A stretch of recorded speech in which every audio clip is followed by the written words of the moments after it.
I posted on my Instagram account, Pine Male Fiber and Farm, if you're not already on there on Instagram, and I was sharing an experiment I was doing, and that experiment was dyeing wool in the grease. And I dyed some unwashed Cornmeal fleece in the grease, and it turned out beautiful, and I'm going to post pictures of how it came out.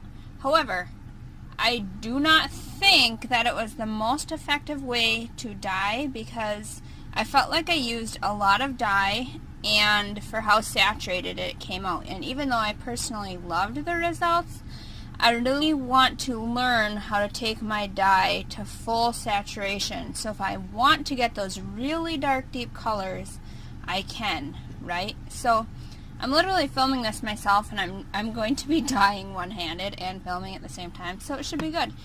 So I'm getting my dye pot up to temperature, and I'm adding vinegar, and just, I don't know, a good sploosh of vinegar. This is a pretty decent sized pot. And you can see my fleece is not just super clean. I mean, it is clean. It's super bright white. So I did my washing method just using the Dawn soap, the Dawn dishwashing soap, and you can find that in one of my other videos. I'll link up to it. So I washed this fleece, and now I'm prepping it for the dye pot. And the dyes I'm using today are the Greener Shades dyes. They look like this, and the benefit to these is that they're supposed to be a lot cleaner. A lot of dyes have some metals in them and stuff that aren't super environmentally friendly, right? So these are supposed to be a little bit cleaner of a dye. And I have 3 different colors that I'm going to put in this pot. I have the Coral Reef Aqua. And so I'm literally just kind of looking at my dye pot and thinking, okay, like 1/3 of the top of this. And that's probably plenty, but I might end up adding more dye, because like I said, I felt like my dye pot last time that I just did, actually this morning, and you can go look at my pictures on Instagram, I felt like it didn't go to full saturation. And so now I'm using Ruby Red. Same brand of dyes, different color. And I know that when my red and blue mix together, I'm going to get a little bit of purple, and that's okay.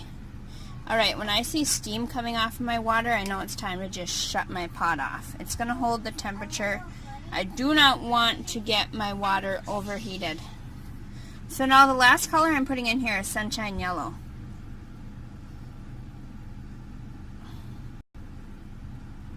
And as you can see, I'm not measuring or weighing my dye. I'm not diluting it into water first. I learned some of these methods by watching Natalie Redding's YouTube channel, and she has what looks to be just awesome dye classes. So I'm really hoping I can take one of her dye classes at some point. But until then, I am just learning on the fly and sharing with you what I'm doing. So I'm going to let these set for just a few minutes before I even start stirring the pot a whole lot. I'll be back in a bit. The timer. Oh, there it goes. I set the timer for 2 minutes, and coming back to my pot to stir it and to see what it looks like underneath. So the reason I did that is just so that the dye could begin soaking in a really highly concentrated amount on the top without all the colors mixing together and becoming super muddy.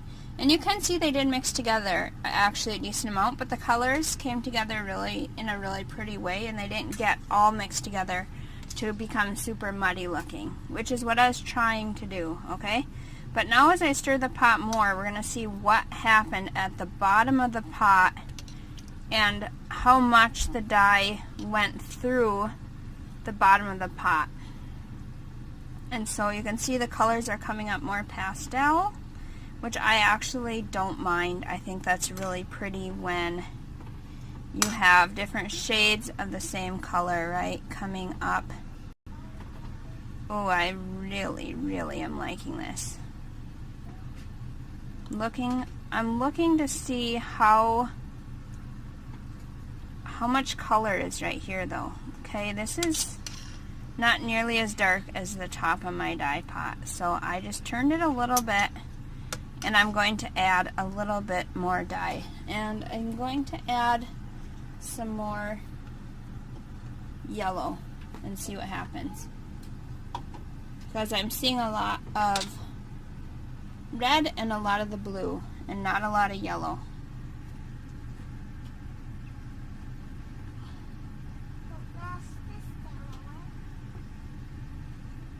So we'll see how this hits the wall.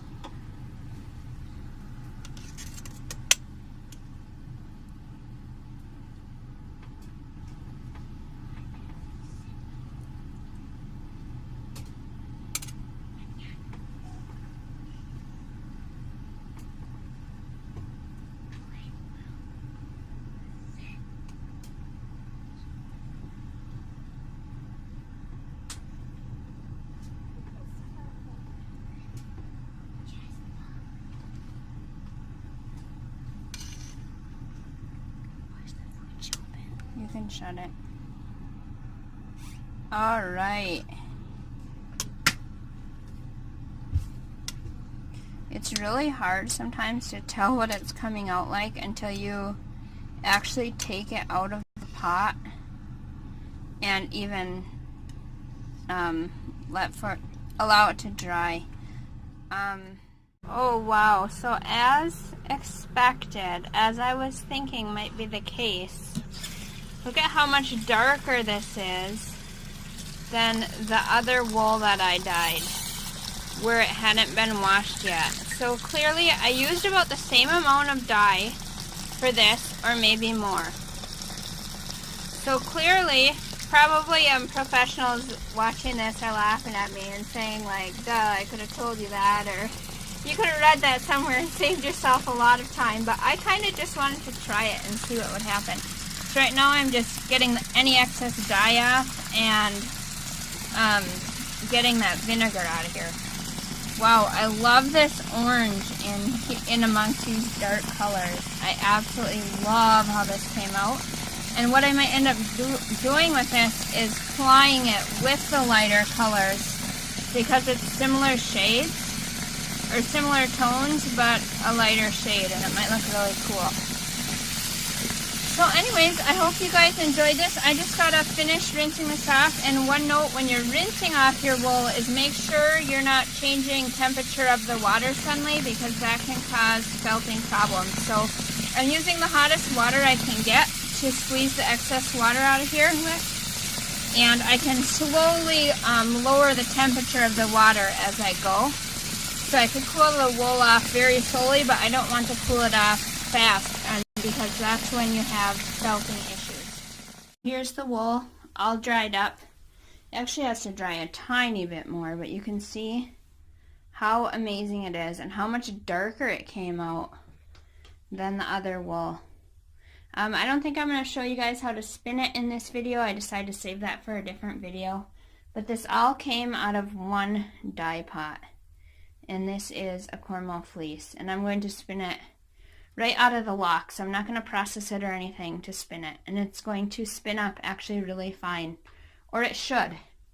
This fleece has been spinning up marvelous. So look how beautiful that is. I'm super excited. And it's just drying in my favorite wool drying station, which is the wood-fired sauna. That's just getting heated up again for the day. So hope you guys have a great day. We'll chat with you later.